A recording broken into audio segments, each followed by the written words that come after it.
Buenas tardes. Bueno, en esta oportunidad nos encontramos nuevamente en nuestro conversatorio y hoy vamos a hablar de un tema que, que es preocupante en realidad porque es sobre las minorías, o sea, sobre la población trans, una de las minorías que ha sufrido y sigue sufriendo la vulneración de sus derechos permanentemente en nuestra sociedad, y por eso queríamos resaltar, digamos, los avances, los retrocesos, lo que falta, digamos, todo esta gran cantidad de temas que se desarrollan a partir de la lucha de derechos de esta población y de mucha gente que viene trabajando para su inclusión en este mundo tan diverso. Por eso estamos en comunicación con Augusto Moinkens, que es un abogado especialista en temas de derechos humanos, y bueno, y queríamos compartir con él este conversatorio para justamente desarrollar este tema. ¿Qué tal, Augusto? ¿Cómo estás? Hola Natalia, ¿cómo estás? Un Un gusto verte, un gusto poder participar de este espacio de tus derechos. La verdad que agradecido por la convocatoria. Bueno, muchas gracias, un placer tenerte por acá. Muchos años de haber trabajado en distintos temas, siempre en relación a los derechos humanos. Aclaramos que, bueno, Augusto vive en Tucumán, desarrolla toda su actividad allá, también en comunicación con Buenos Aires y con todo el nivel nacional, pero bueno, tu trabajo de base es allá, así que bueno, tratando de ser bien federales, incluimos también abogados que estén trabajando en diferentes puntos de nuestro país. Así que un placer que estés acá. Bueno, muchas gracias. Bueno, en esta convocatoria queríamos hablar de un tema que es la ley de cupos trans, ¿no? Como dije al principio, este es uno de los temas que quizás hoy en día se está hablando porque está más en la agenda, pero sabemos que la vulneración de esta población en cuestiones de derechos es muy amplia. Entonces, quizás poder describir cuál es la situación actual de esta población a nivel nacional, que bueno, que por supuesto nos preocupa a todos, y como para ponernos en situación de qué está pasando con todas estas personas que sufren tanto, ¿no? Diariamente. Sí, la verdad que cuando me invitaron y me propusieron hablar de estos temas, cabe aclarar que desde hace muchísimos años ya, desde el año 2004, trabajo en temáticas LGBTIQP, los derechos de las personas LGBTIQP, y cuando me propusieron este tema me pareció súper interesante poder hablar de esto. Y el contexto es el siguiente: nosotros tenemos más de 2000 años de una construcción cultural y civilizatoria, digamos, que en América se hizo a través del proceso de colonización y también a través de la religiosidad, digamos, sumamente machista y patriarcal, o sea, súper binaria en relación a los géneros y al sexo de las personas. En esa construcción, digamos, que es patriarcal y binaria, por supuesto, todas las diversidades han sido invisibilizadas, perseguidas, sancionadas a través de los regímenes normativos de toda América. Y por supuesto que los derechos de la comunidad LGBT o la lucha de la comunidad LGBT es una de las luchas como más recientes en el plano del mundo del derecho y de las luchas públicas.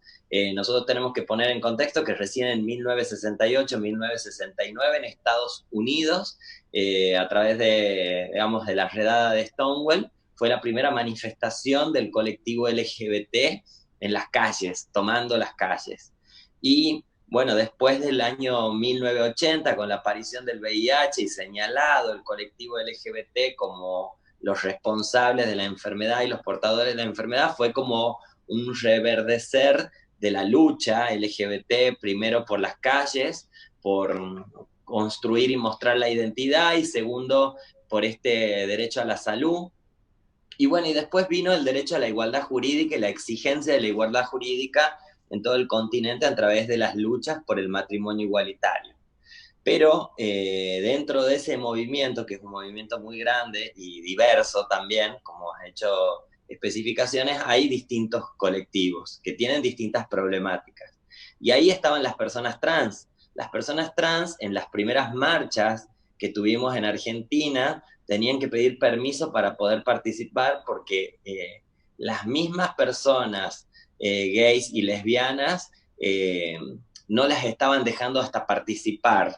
¿Por qué? Porque decían que no estaban formadas, que de alguna manera pertenecían a distintos sectores de la sociedad y que y perjudicaban esa lucha. Entonces podemos ver cómo esa segregación no solamente era una segregación que estaba sostenida culturalmente por amplia mayoría, sino también que operaba dentro de el mismo grupo LGBT. Bueno, por fin pudo ingresar y participar en pie de igualdad, pero esa segregación y esa discriminación en nuestra comunidad no ha dejado de existir. Digamos, las personas trans, desde el momento en el que empiezan a manifestar sus deseos o apetencias en relación a la construcción de su identidad, van sufriendo, digamos, por nuestra cultura, nuestra forma de educarnos, distintos actos de condicionamiento o encorsetamiento de su persona. O sea, la educación dice que si sos niño o niña jugás de determinada manera, te vestís de determinada manera, en la familia también sos condicionado por esto, y si no encajás en todos esos modelos, inmediatamente sos una persona segregada. Entonces, las consecuencias de eso para la segregación desde la temprana edad, digamos, en algunos casos de la infancia, adolescencia y una adolescencia más desarrollada, es la exclusión del hogar con todas las consecuencias que eso genera, el abandono de la escolarización, abandonar los procesos de formación y educación, ser sometidas a violencia, porque cuando una persona se retira de su casa y se retira de los ámbitos educativos, deja de estar presente para el Estado y empieza a vivir en una situación de marginalidad y en un contexto de calle donde es imposible, digamos, convivir. Y después vienen las violencias institucionales, que es cuando cada una de esas personas intenta recurrir al Estado para que ese Estado que tiene que estar ahí garantizando y protegiendo esos derechos los proteja. Vienen las burlas, las desatenciones, toda esa intencionalidad que puede ser por desconocimiento o una motivación, digamos, basada en el odio, que impide también el acceso a derechos. Esto ha llevado a unas condiciones tremendas que están de alguna manera estudiadas, que han podido documentar que la expectativa de vida de las personas trans no supera los 35 o 40 años de vida en nuestro país, que el 80% de las personas trans busca tener un empleo y no lo consigue, que ese 80% de las personas trans que busca tener un empleo siempre termina trabajando por cuenta propia en condiciones de precariedad y sometimiento. Que bueno, que una de las únicas vías para las mujeres trans para poder acceder, digamos, a recursos, para poder garantizar su subsistencia mínima, es la prostitución, con lo que eso provoca en relación a su estado psíquico, físico y social, digamos, a la salud entendida como un concepto amplio. Y cada vez que intentan acceder a los servicios del Estado no tienen miradas sensibles respecto o un abordaje interdisciplinario de estas cuestiones. Entonces, ese sería como el cuadro de relación conectado a lo histórico que en pocas palabras quería traer como para que podamos entender de qué estamos hablando y de qué derechos están en juego. Y nosotros tenemos constituciones que garantizan desde la sanción o la creación de que todas las personas nacen libres e iguales, y convenciones que dicen que nacen libres e iguales en dignidad y derechos. Bueno, parece que esas declaraciones, digamos, constitucionales no fueron así y no son así para el colectivo trans. Claro. Ahora, dentro de lo que vos destacaste, digamos, hay datos, pero la verdad que no hay estudios serios en relación, o sea, lo que es datos oficiales, hay pruebas, hay algunas organizaciones que han hecho algún avance en la investigación, pero la verdad que datos concretos todavía no tenemos. De hecho, creo que el censo 2020 tenía previsto justamente censar a la población. Dentro de la planilla había preguntas para recolectar esa información, pero bueno, todavía eso no lo tenemos. Y en el mientras tanto sabemos que hay una vulneración, como vos destacabas, en relación que lo que queríamos anclar dentro de todo esto a la relación de empleo, ¿no? A la falta de empleo regular. Y dentro de esto hay avances dentro de lo que sería una política pública para justamente, digamos, de alguna forma resolver este tema. ¿Qué nos podrías decir acerca de qué avances hay, cómo se podría resolver esto en relación a la falta de empleo, sobre todo empleo regular de esta población que sufre justamente la ausencia, digamos, de acceso al trabajo? Sí, está buenísimo lo que trajiste, digamos, a colación, porque los datos estadísticos producidos desde el Estado son, digamos, totalmente vagos e insuficientes hasta la fecha, digamos. Si bien se ha empezado a trabajar y cada vez que se trabaja, digamos, con el colectivo, inmediatamente son muy ostensibles esas violaciones o esa situación de extrema vulnerabilidad en la que viven, no está documentado.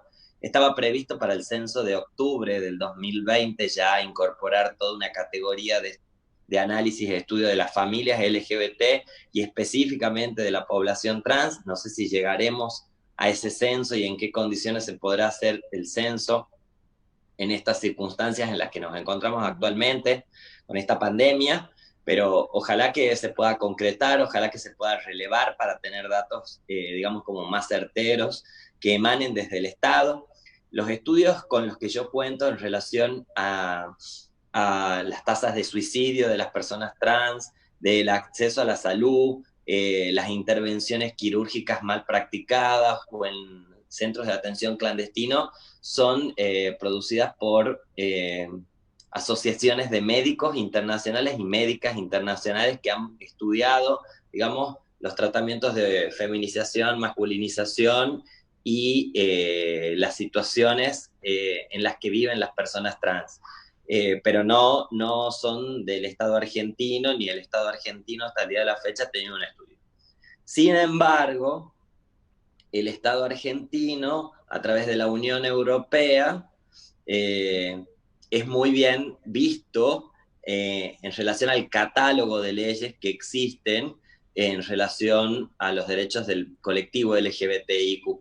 Y específicamente también se mencionó la ley de identidad de género, porque la ley de identidad de género fue justamente la primera que le da un pleno estatus a la autonomía personal, no patologiza a las personas trans, pero esa ley quedaba muy floja y muy renga si se garantizaba el derecho de las personas trans, digamos, a su identidad, a ostentar un nombre, o sea, como el derecho cívico, si no venía acompañado de lo que son los derechos económicos, sociales y culturales.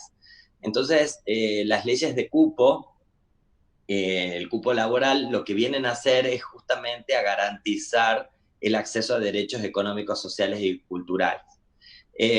Esta evolución de las leyes de cupo laboral trans vienen formando parte de una larga lucha. Después de que en el 2013 se sancionó la ley de identidad de género, bueno, el próximo objetivo había sido la ley de cupo laboral.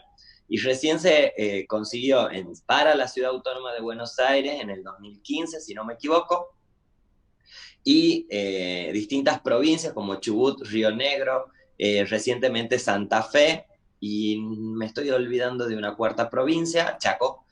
Son las leyes son las provincias que han sancionado la ley de cupo laboral trans. Acá tenemos que hablar de la importancia de lo que es la discriminación positiva.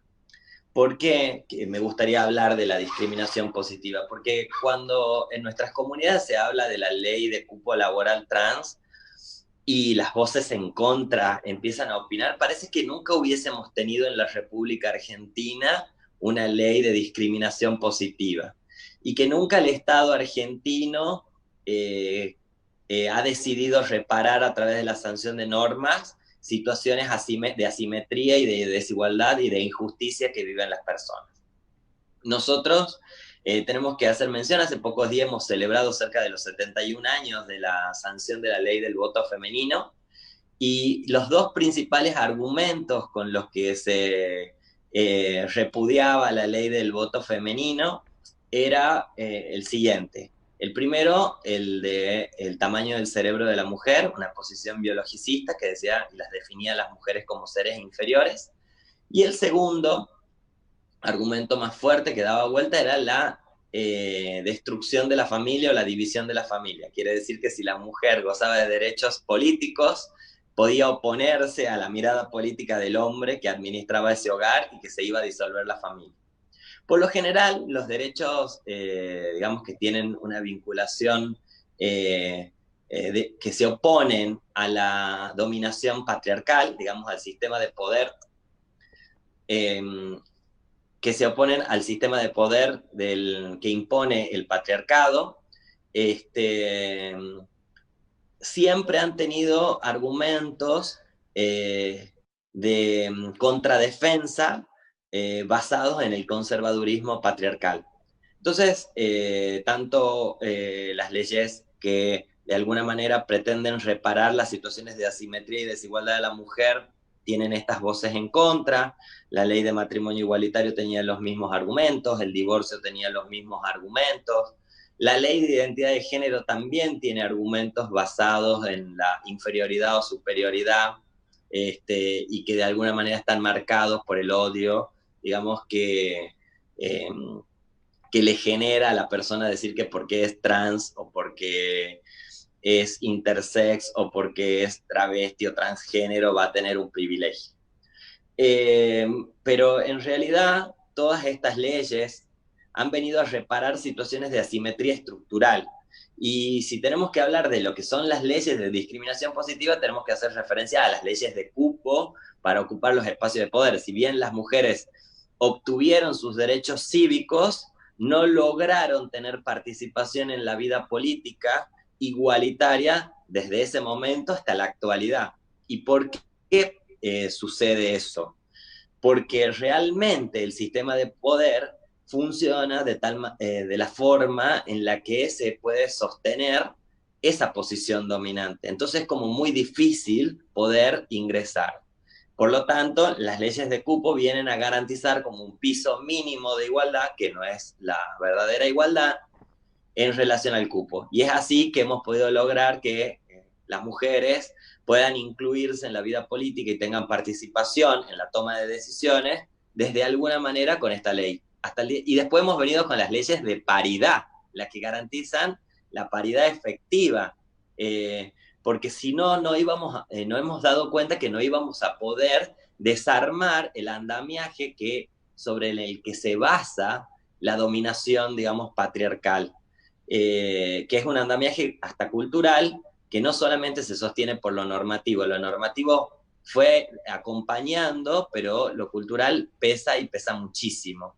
Entonces, lo mismo va a pasar con las leyes de cupo laboral en relación a las personas trans. Hasta el día de la fecha son mínimos los negocios, los comercios o el mundo empresarial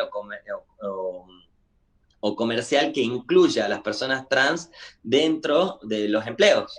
Y nosotros podemos saber que pueden estar perfectamente capacitadas para desarrollar tareas que en la actualidad están desarrollando otras personas y que ellas podrían hacerlas.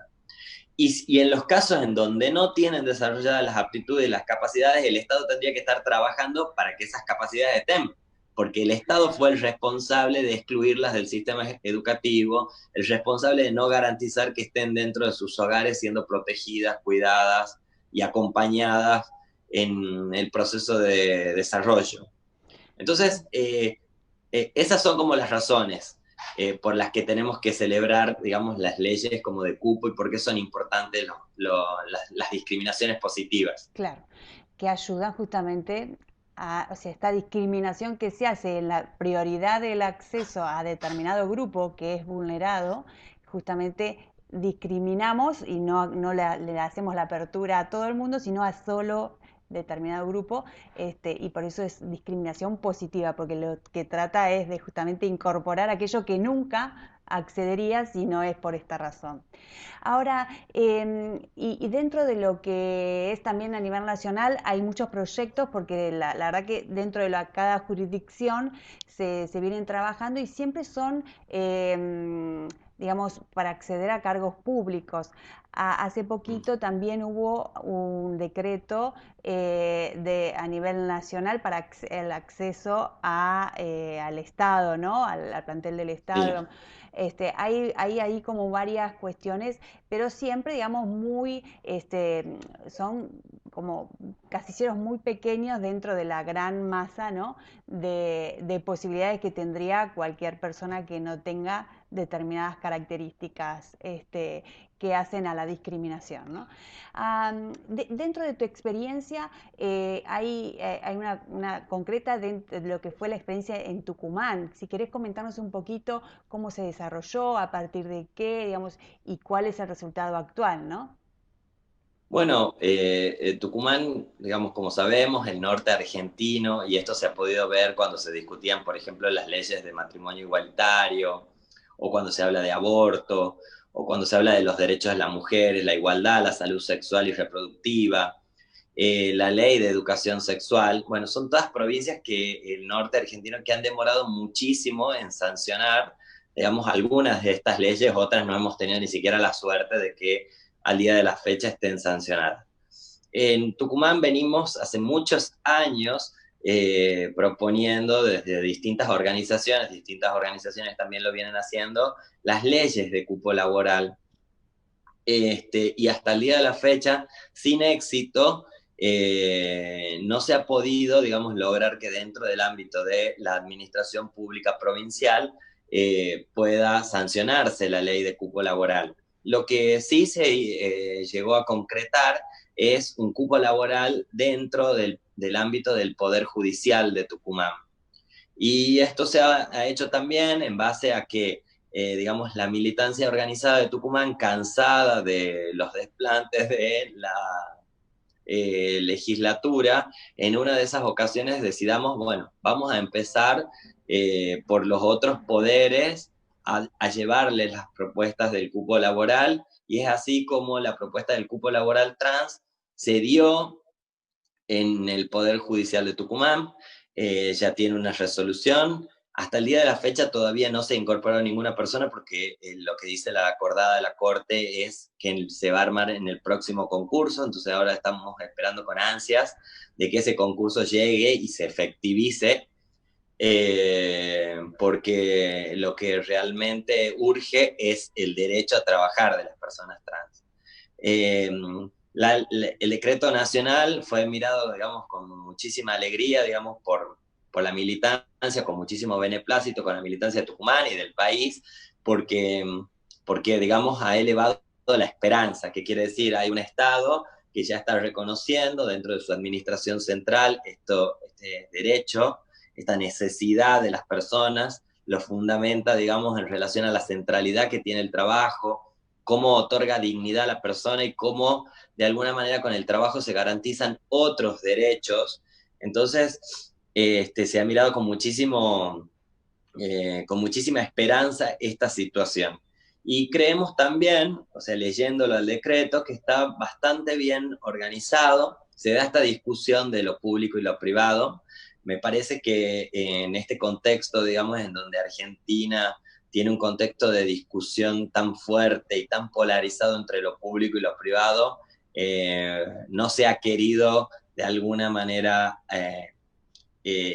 incidir sobre ese aspecto, pero yo creo que las leyes de cupo bien podrían imponer la discriminación positiva en todo tipo de contratación en relación a las personas trans. Si nosotros nos ponemos a pensar qué pasó en Estados Unidos con el segregacionismo, digamos, basado en la raza, se obligó a públicos y a privados a que dejen de discriminar a las personas de color, y con resultados, digamos, no reales y concretos de igualdad, ha tenido bastante éxito y se ha impuesto, digamos, a esta manda de no discriminar, digamos, racialmente a las personas en todo el ámbito del territorio de Estados Unidos, pues, en todo el país.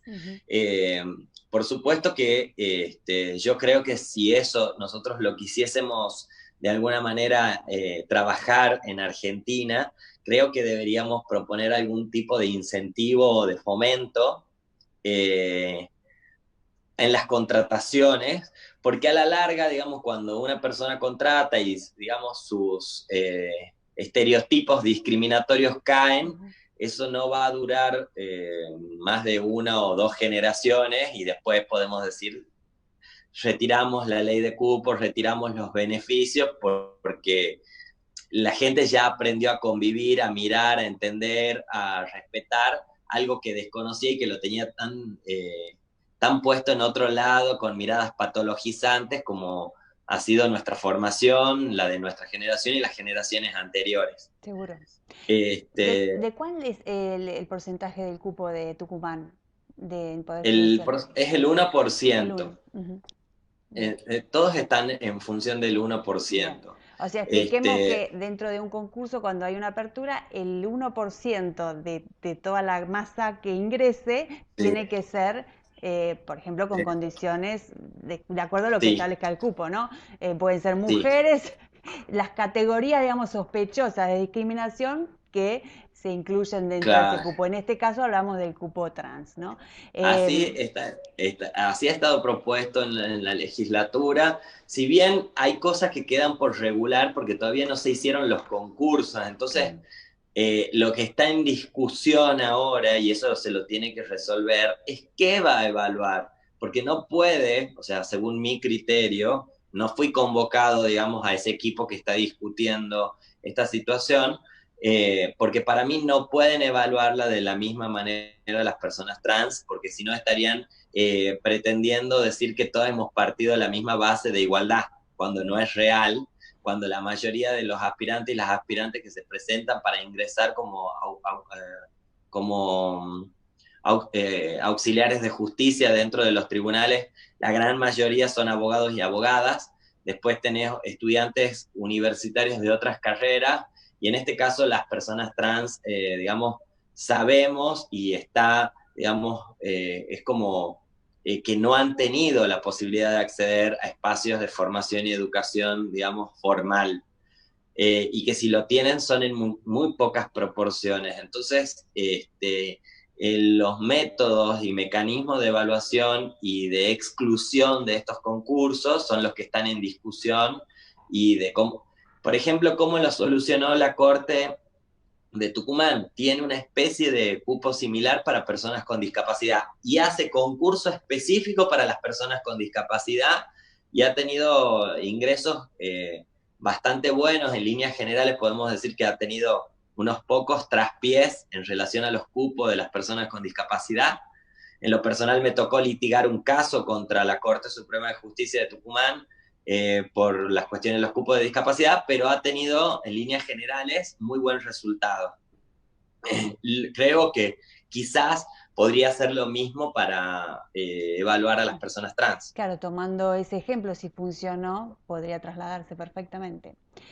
Exacto. Augusto, si te parece, como para ir cerrando dentro del conversatorio, que siempre tratamos de que sea breve y simplemente introductorio, ¿no? Porque este tema, por supuesto, da para mucho, pero haciendo un balance quizás dentro de todo lo que, digamos, positivo que sí, como vos destacaste, que pasó en nuestro país, tenemos puntos de vista muy positivos dentro de lo que es a nivel Latinoamérica, a nivel mundial, de avances significativos en relación a esta población, en cuestiones de legislación, por supuesto, y de suma de derechos, ¿no?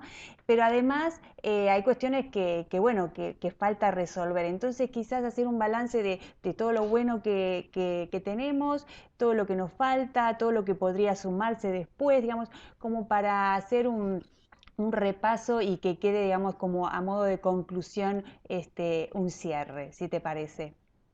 Bueno, hablando específicamente de los derechos de las personas trans, hablar de que la ley de matrimonio igualitario fue como un hito en relación a los derechos cívicos de la diversidad, del colectivo de la diversidad. Y ahí estaba enganchada y agarrada del brazo, digamos, la población trans, que inmediatamente se sancionó la ley de matrimonio igualitario, digamos, tanto en la agenda, digamos, de los operadores jurídicos, de los grupos de militancia, como de la militancia misma, se dijo ley de identidad de género. Bueno, la ley de identidad de género creo que fue un abrazo enorme hacia las personas trans, poder reconocer que el Estado está reconociendo su identidad, el derecho a ser quien se es y en otra persona, y a ser respetada en cualquier espacio público y a legitimar la vida, no ya solo en la oscuridad de la noche, sino la vida en lo cotidiano y en el quehacer de cualquier tipo de trámite o iniciativa, fue muy promisorio. Y después vinieron todas las agendas que han venido dentro del Estado, que ha desarrollado guías para la atención médica sanitaria de las personas trans, que ha desarrollado programas de formación escolar en donde se sensibiliza y se visibiliza. Después, los programas de salud sexual que están proveyendo, digamos, y bueno, y cada día un poquito más, porque también ha faltado esto de los tratamientos médicos, hormonales, las intervenciones quirúrgicas. El cambio de sexo todavía sigue siendo algo como muy difícil de lograr y muchas personas trans o transgénero tienen este derecho y lo quieren ejercer y todavía no pueden. Pero lo lindo sería lograr una ley integral trans. La Federación Argentina LGBT ha presentado un proyecto también sobre ley integral trans, también lo han hecho algunas otras organizaciones. Básicamente es, en relación a esto de lo que estábamos hablando de la discriminación positiva, es reconocer y reparar en todos los ámbitos. O sea, las personas trans no solamente tienen vulnerado su derecho a trabajar y su derecho a la identidad, sino tienen vulnerado un sinnúmero de derechos, como el derecho a la educación, el derecho a la salud, el derecho a la vivienda, el derecho a transitar una vida sin violencias. Digamos, las tasas de homicidio de las personas trans, específicamente de las mujeres trans, son muchísimo más altas. O sea, los transvesticidios son, en relación a en proporciones, en relación son muchísimo más altos. Entonces sabemos que los niveles de violencia y sometimiento al que están expuestas las personas trans son mayores.